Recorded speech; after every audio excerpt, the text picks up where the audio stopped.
Setiap makanan yang kau hantar, aku selalu ingat dia. Hari-hari tengok gambar je. Bilalah dapat jumpa dia. Rindunya, dulu dia selalu jaga aku.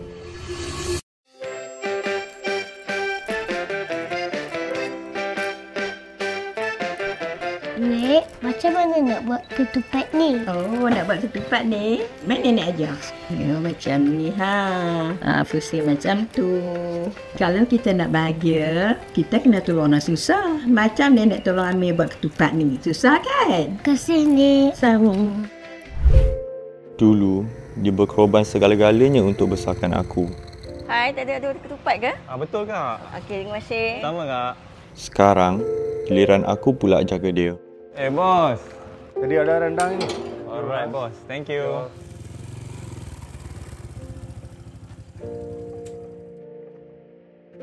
Assalamualaikum. Waalaikumsalam. Amir. Sihat ni? Alhamdulillah, nenek sihat. Nek, esok nak raya ni. Biar Amir tolong hias-hiaskanlah. Baru meriah. Tak payahlah susah-susah, Mek, nak kemaskan rumah ni semua. Nenek kan dah tua. Ambil balik pun dah cukup dah. Dulu nenek susah-susah jaga Amir. Biar Amir jagakan nenek lah. Tolong nenek. Yelah, bolehlah kalau macam tu.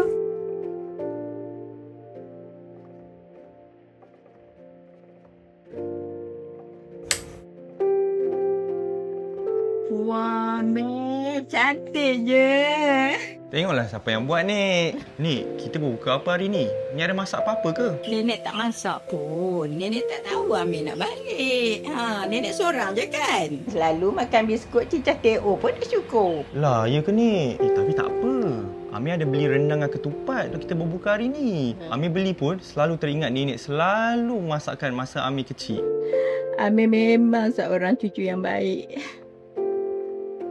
Selalu ingatkan nenek.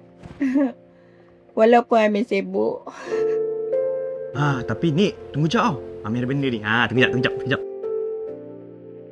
Amir ada beli rendang dan ketupat untuk nenek. Dan baju raja baru untuk nenek. Ish, buat apa buang duit ni, Mek? Beli baju ni semua untuk nenek. Apa Nek? Cuba dulu Nek. Cuba dulu.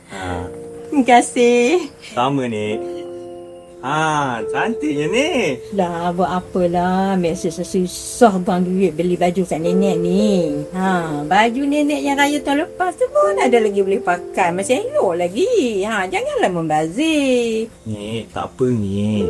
Kita punya rezeki kongsi bersama-sama. Nek, tukar baju dulu. Kita berbuka. Jom sekarang. Jom.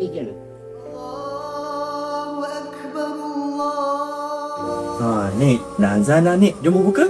Yelah, saya sedih tak sedap kan. Betul? Ish, lembutnya lemang ni. Itulah. Beli dekat pasar dekat-dekat je ni. Nenek bangga dengan Amir. Bukan hantar makanan je, tapi hantar dengan kasih sayang.